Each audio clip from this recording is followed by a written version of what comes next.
할렐루야. 네, 하나님의 평강이 그리고 또 하나님의 사랑이 우리 모든 믿음의 가족들과 늘 함께 하시기를 축복합니다. 이번 주 수요일부터 이제 사순절이 시작됩니다. 이 사순절을 보면 계속 날짜가 매년 조금씩 달라지는 것들을 나중에 자세히 보면 아시게 될 텐데요. 이 사순절은 부활절을 기준으로 이렇게 정해집니다. 그런데 매년 부활절의 날짜도 달라지고 사순절의 그 시작도 매년 달라집니다. 그 이유는 부활절이 유대교의 유월절과 깊이 관련이 있기 때문입니다. 우선 부활절이 유월절과 관계가 깊은 것은 예수님께서 고난받으시고 십자가에서 돌아가신 때가 바로 유월절 절기였습니다. 유대력의 그 하루의 시작은 우리의 일반적인 하루의 시작인 이 아침부터가 아니라 해가 지기 시작한부터 이제 하루가 시작됩니다. 그래서 유월절의 시작이 언제였냐 하면 예수님께서 제자들과 함께 최후의 만찬을 하시던 그 시간, 그때가 유월절의 시작이었습니다. 그리고 그 다음날 예수님께서는 십자가에 달리셔서 모든 사역을 다 감당하시고 숨을 거두신 것입니다. 그리고 예수님께서 죽으신 것을 확인하고 장례를 치른 지 3일이 되었을 때, 곧 유대교의 안식일 다음날 새벽에 예수님께서 부활하셨습니다. 그래서 부활절은 이 실제 역사적인 시간을 따져서 유대교의 이 유월절을 기준으로 정해집니다. 그런데 이스라엘은 한 해의 이 첫 달을 낮과 밤의 길이가 같아지는 이 춘분부터 시작합니다. 그리고 유월절은 그 춘분이 있는 달의 보름, 즉 만월이 된 날이 시작인 날입니다. 그래서 부활절은 매년 24절기의 춘분을 지나 첫 만월이 된 후 첫 번째 다가오는 주일을 부활절로 매년 정합니다. 그래서 매년 부활절의 날짜가 달라지고 사순절의 시작도 달라지게 되는데요. 양력으로는 3월 말에서 4월 중순 사이 정도가 됩니다. 그래서 올해 부활절은 4월 9일입니다. 이렇게 부활절이 정해지면 부활절로부터 이 주일을 제외하고 40일을 거슬러 올라가게 됩니다. 그렇게 되면 사순절의 시작이 수요일이 됩니다. 그 날을 제의 수요일이라 이렇게 이름합니다. 제의 수요일이라 하는 것은 사순절이 시작되는 첫 번째 날을 뜻합니다. 제는 이 참회를 상징합니다. 유대인들은 전통적으로 하나님께 죄를 지으면 죄를 뒤집어 쓴 후에 예를 갖춰서 참회하는 전통이 있었습니다. 이것에서 유래하여 우리 죄 때문에 죽으신 예수 그리스도를 묵상하며 이 참회의 상징으로 이 종려나무를 태우고 남은 잿가루로 이 이마에 점을 찍거나 아니면 십자가를 그리면서 하루를 보내며 이 예수 그리스도를 묵상하는 하루를 시작합니다. 그래서 제의 수요일이란 이름이 붙여지게 되었습니다. 그래서 우리 공동체도 이번 주 수요 새벽 기도회 때 오시면 이 십자가를 태운 채로 이 이마에 십자가를 제가 그려드리겠습니다. 그렇게 하루를 그리고 사순절을 그렇게 저와 함께 시작해 보고자 합니다. 원하시는 분들은 참여하시기 바랍니다. 그런데 사순절 기간 중에 6번의 주일이 있습니다. 이 6번의 주일은 이 40일에는 포함시키지 않습니다. 그 이유는 오늘과 같이 주일 이 자체의 의미에는 작은 부활절이라는 의미가 담겨있기 때문입니다.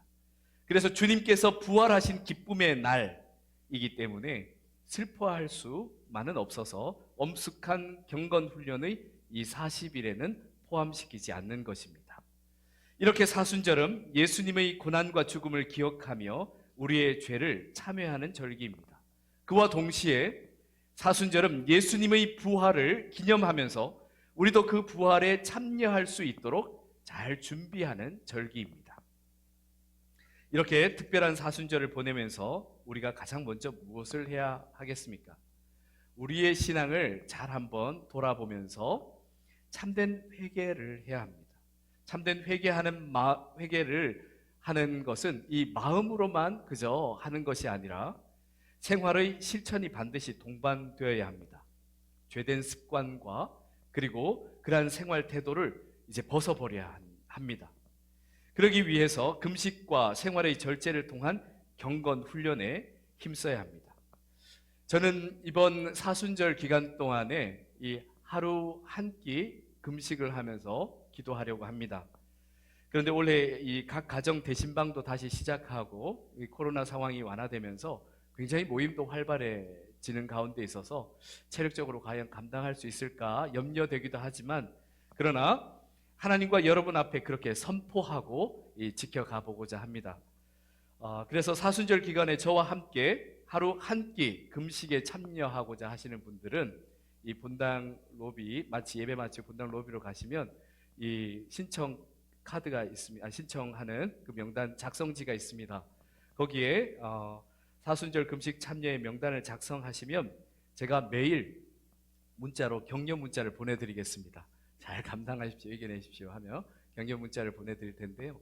이 명단을 이 300인의 용사의 한 10분의 1, 11조 해서 30명이 적을 수 있는 난을 했는데요.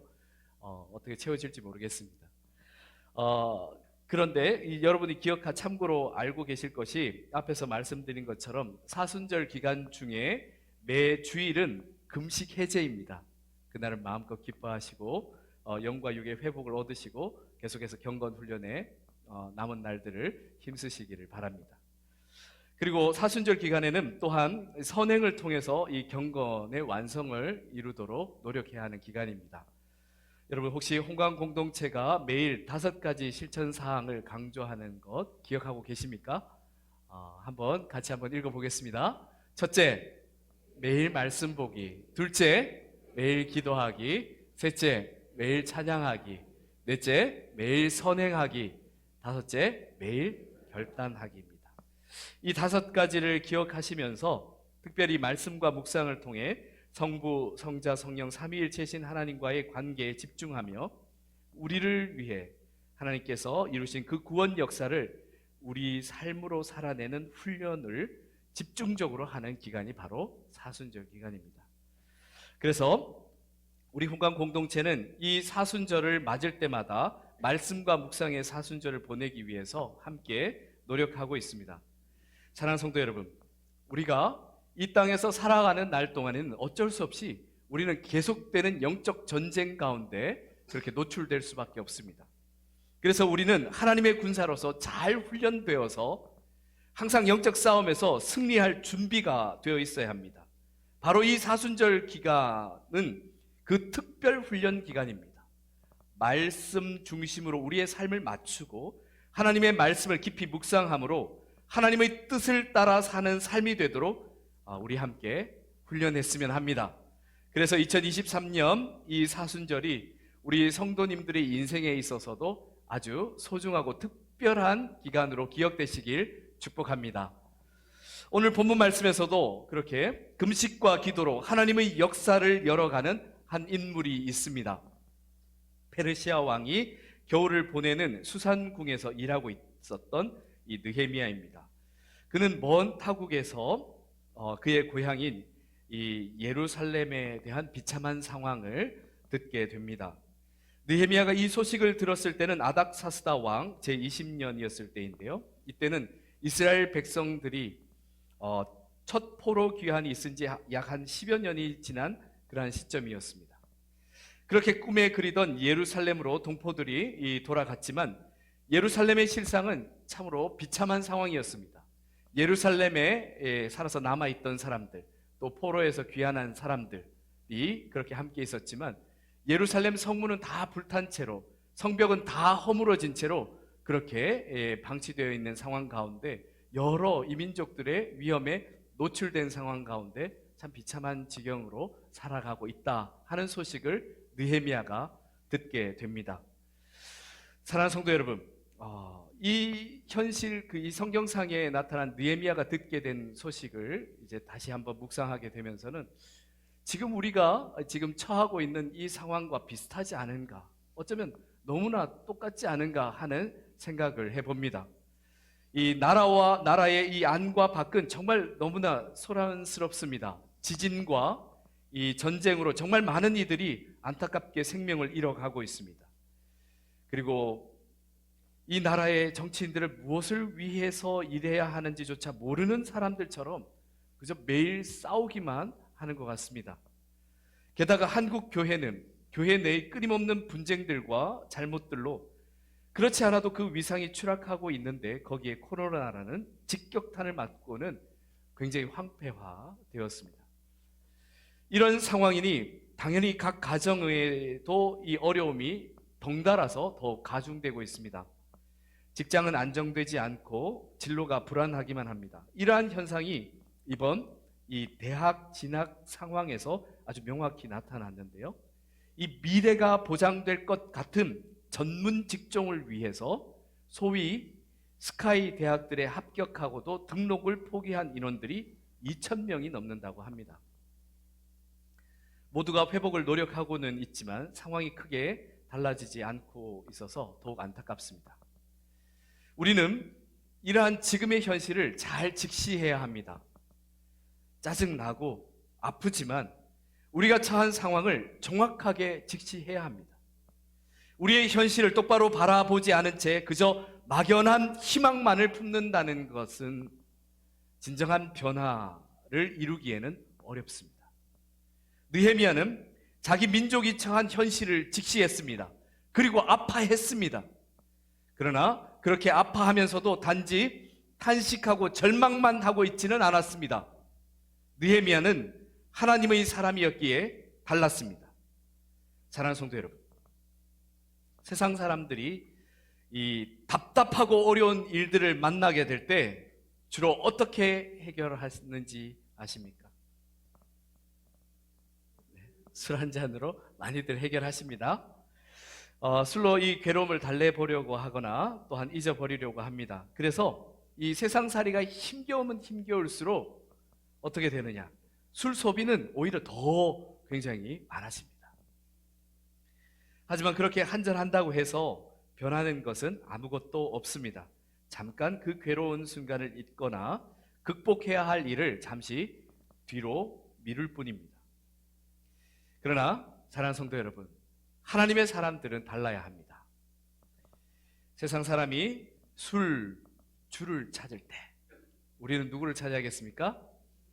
예, 주님, 진정 주님이신 여호와 하나님을 찾아야 될 줄 믿습니다. 예루살렘의 이 상황을 들은 느헤미야도 그 현실을 아파하고 그리고 슬피 울었지만 그는 즉시 참된 주이신 여호와 하나님을 찾았습니다. 그리고 느헤미야는 그렇게 가슴 아파하면서 아주 중요한 것을 시작했습니다. 그것은 금식하며 기도하는 것이었습니다. 사랑하는 성도 여러분, 지금 우리에게 필요한 것은 기도를 시작하는 것입니다. 우리가 기도하기 시작할 때 그때부터는 하나님의 시간입니다. 우리가 기도하기 시작할 때 하나님의 역사가 시작됩니다. 느헤미야는 황폐함 속에 있던 예루살렘과 그 백성들을 위해 기도했습니다. 그는 하나님의 긍휼하심을 의지하여 기도했습니다. 그래서 그는 가장 먼저 자신과 자기 집안의 죄뿐만 아니라 이스라엘 백성 전체의 죄를 고백하고 하나님의 용서를 구했습니다. 느헤미야는 하나님께서 모세를 통해 주신 계명과 율법을 이스라엘 백성들이 제대로 지키지 않은 것을 인정하며 깊이 회개했습니다. 그릇이 깨끗이 정결하게 비워져야 하나님의 은혜가 담길 수 있습니다. 이것은 절대적인 순서입니다. 그런데 우리가 살아가는 이 세상에는 분명 범죄 사실은 있는데 죄인은 없습니다. 이 세상 그 어떤 누구도 자신이 스스로 죄인이라 하는 사람이 없습니다. 잘못했다고 솔직하게 고백하는 사람도 없습니다. 그러면 이 죄는 어떻게 사함을 받을 수 있겠습니까? 사랑하는 성도 여러분, 저와 여러분이 이 수많은 죄를 위해서 함께 애통하는 심정으로 회개기도해야 합니다. 여러 어려운 상황을 두고 서로 비난하며 싸우기만 해서는 이 해결이 되지 않습니다. 힘든 상황에 빠져서 누군가를 계속 원망하면서 자기 연민에 빠져만 있어서는 아무런 변화가 없습니다. 그래서 최소한 우리는, 저와 여러분은 이건 나와 상관없는 것이라고, 자신의 책임이 아니라고 회피해서는 안 됩니다. 느헤미야는 황폐한 예루살렘의 소식을 듣고 눈물로 회개했습니다. 자신과 자신의 집안의 죄뿐만 아니라 이스라엘 민족들의 죄까지도 하나님 앞에서 철저히 회개했습니다. 그런데 바로 이 기도가 하나님께 그 자신과 자신의 민족을 품고 회개 기도했던 이 회개의 기도가 바로 하나님께서 이루셨던 그 역사의 출발점이 되었습니다. 우리는 우리가 살아가는 이 세상의 현실을 직시하면서 이제 통회하는 심정으로 우리 각자 서로의 힘을 모아서 함께 회개해야 합니다. 자신의 죄는 물론이고 각 가정과 교회 공동체와 우리나라와 민족의 죄까지도 함께 회개 기도해야 합니다. 저와 함께 지금 이 시간 바로 시작해 봅시다. 우리의 죄를 먼저 회개하며 시작합시다. 나오는 기도문을 같이 따라서 기도하시기 바랍니다. 우리의 주인 되시는 하나님, 저는 죄인입니다. 모르고 지은 죄들뿐만 아니라 알면서도 지은 죄들이 있습니다. 이 시간 잘못된 죄를 회개하오니 하나님의 자비와 긍휼로 사하여 주옵소서. 우리의 구원자 되시는 예수 그리스도의 이름으로 기도합니다. 함께 아멘 하겠습니다. 아멘. 사랑하는 성도 여러분, 이것이 시작입니다. 이러한 마음으로 우리의 가정을 품고 간절하게 기도하며 교회 공동체와 나라와 민족을 위해 눈물로 기도하는 것입니다. 이렇게 느헤미야는 자기 자신뿐만 아니라 온 나라와 민족을 품으며 기도했습니다. 이처럼 느헤미야는 어려움 속에서도 기도하기를 시작했습니다. 그리고 그가 이렇게 기도하기 시작했을 때 하나님의 역사가 그를 통해서 역시 시작되었습니다. 그런데 여기 느헤미야의 기도를 잘 살펴볼 필요가 있습니다. 느헤미야는 하나님께 모세를 통해 이스라엘 백성들에게 약속하신 그 말씀, 하나님의 말씀을 근거로 이 약속을 기억해 달라고 하나님의 말씀을 의지하여 기도했습니다. 그저 자기 뜻대로 기도한 것이 아니라는 겁니다. 어떤 말씀이었느냐? 신명기 30장 1절에서 4절 말씀입니다. 내가 내게 진술한 모든 복과 저주가 내게 임함으로 내가 내 하나님 여호와로부터 쫓겨간 모든 나라 가운데서 이 일이 마음에서 기억이 나거든. 너와 내 자손이 내 하나님 여호와께로 돌아와 내가 오늘 내게 명령한 것을 온전히 따라 마음을 다하고 뜻을 다하여 여호와의 말씀을 청종하면 내 하나님 여호와께서 마음을 돌이키시고 너를 긍휼히 여기사 포로에서 돌아오게 하시되 내 하나님 여호와께서 흩으신 그 모든 백성 중에서 너를 모으시리니 내 쫓겨간 자들이 하늘 가에 있을지라도 내 하나님 여호와께서 거기서 너를 모으실 것이며 거기서부터 너를 이끄실 것이라. 아멘. 그렇습니다. 이처럼 느헤미야는 자기의 뜻과 자기의 생각대로 기도하지 않았습니다. 하나님의 말씀에 근거하여서 기도했습니다. 그리스도인인 우리의 기도가 여타 많은 종교들의 기도와 다른 것은 우리 마음대로 기도하는 것이 아니라 하나님의 말씀과 그 언약에 근거해서 기도한다는 것입니다. 그래서 우리는 평소에도 말씀을 읽고 묵상하는 훈련이 아주 잘 되어 있어야 합니다. 그래야 기도가 됩니다. 혹시라도 저는 기도가 잘 안 됩니다 하시는 분이 계십니까? 하나님의 말씀을 먼저 성실히 읽고 깊이 묵상하시기 바랍니다. 그래야 힘 있는 기도를 할 수 있습니다. 그래야 응답받는 기도를 할 수 있습니다. 물론 가끔 떼쓰는 기도를 하나님께서 들어주실 때도 있습니다. 아주 이 신앙적으로 연약하기에 그 믿음을 더하시기 위해서, 그리고 혹은 너무나 간절함으로 절실함으로 부르짖기에 그를 살리기 위해서 하나님께서 이러한 기도를 들어주시기도 하십니다. 그런데 계속 이런 식으로 자기의 생각과 뜻으로만 기도하는 것에는 분명히 한계가 있습니다. 우리가 좀 더 성숙한 기도를 제대로 드리기 위해서는 하나님의 말씀이 우리의 삶을 주장해야 합니다. 그러기 위해서는 당연히 하나님의 말씀을 읽고 묵상하며 그 말씀을 지키며 살아야 하나님의 말씀에 근거한 기도를 드릴 수 있습니다. 이러한 기도는 이 시간 분명히 말씀드릴 수 있습니다. 한계를 뛰어넘는 하나님의 역사가 있을 줄 믿습니다.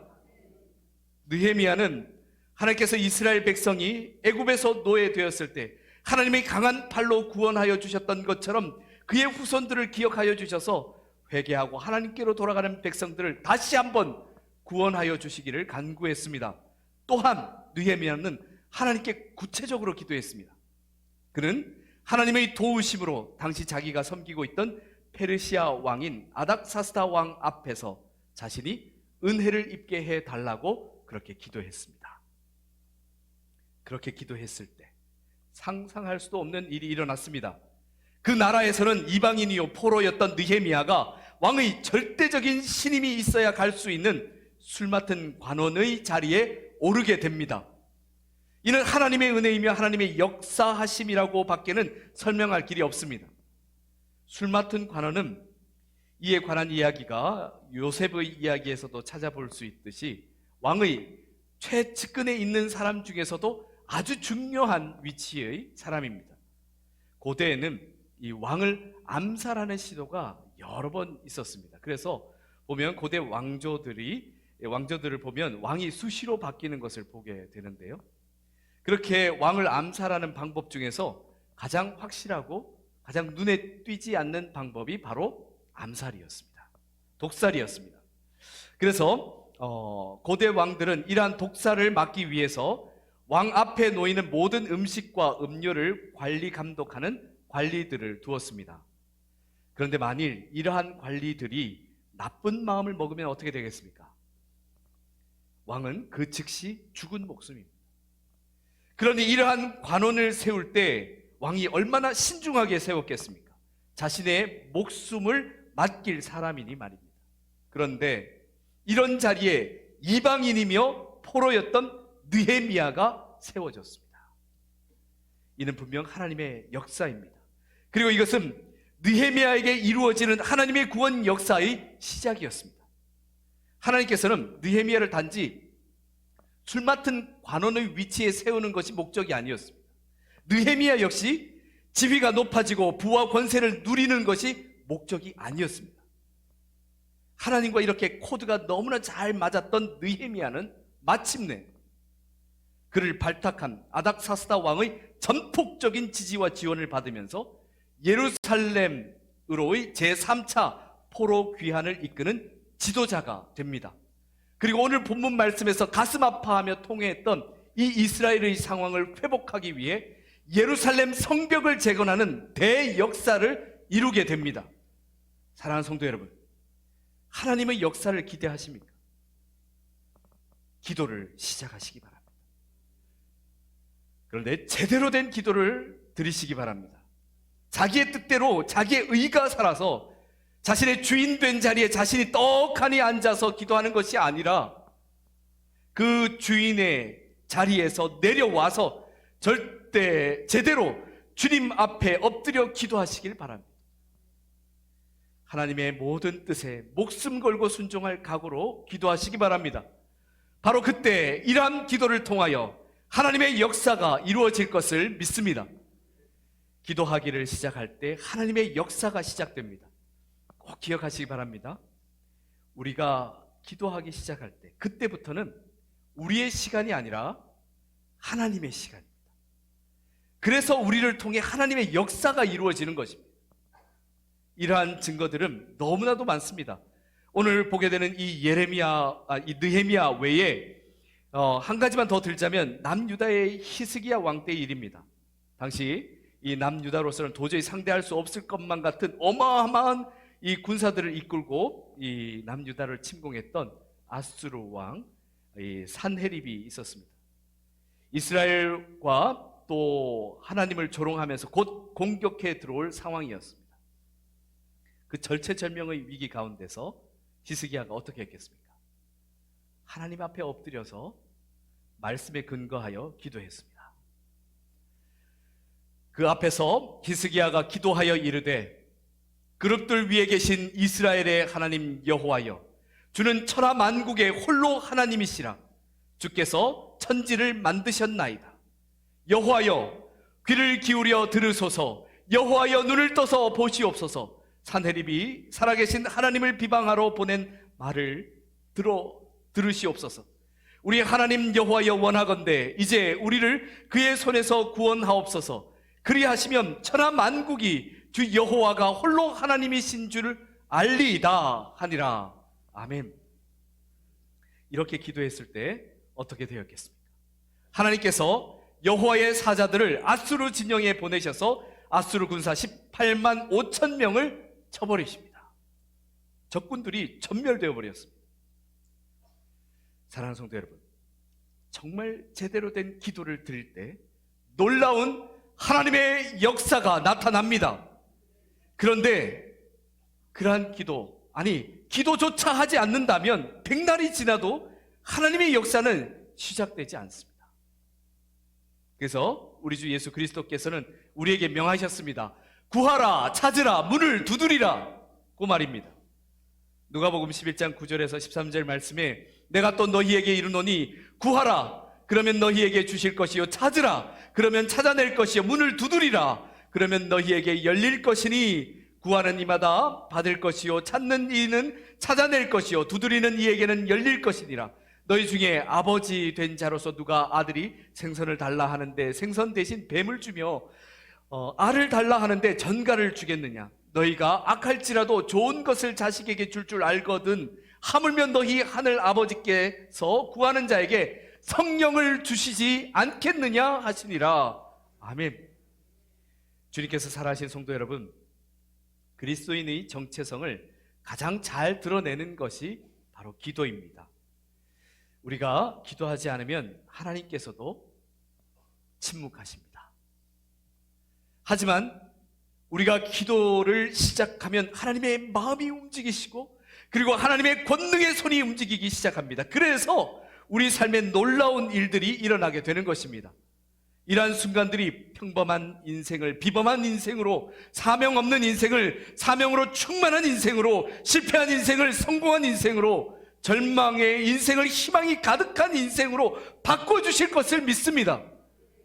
기도는 하나님께서 우리에게 허락하신 미래와 희망이라는 선물을 풀어보는 행위입니다.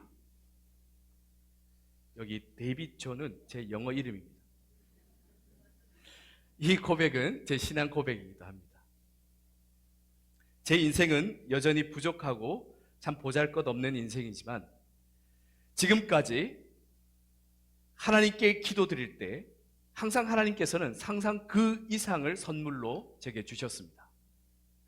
사랑하는 성도 여러분, 하나님께서 여러분을 위해 준비하신 선물들이 궁금하지 않으십니까? 우리가 기도할 때 우리를 위해 준비된 하나님의 그 계획을 알게 될 줄 믿습니다.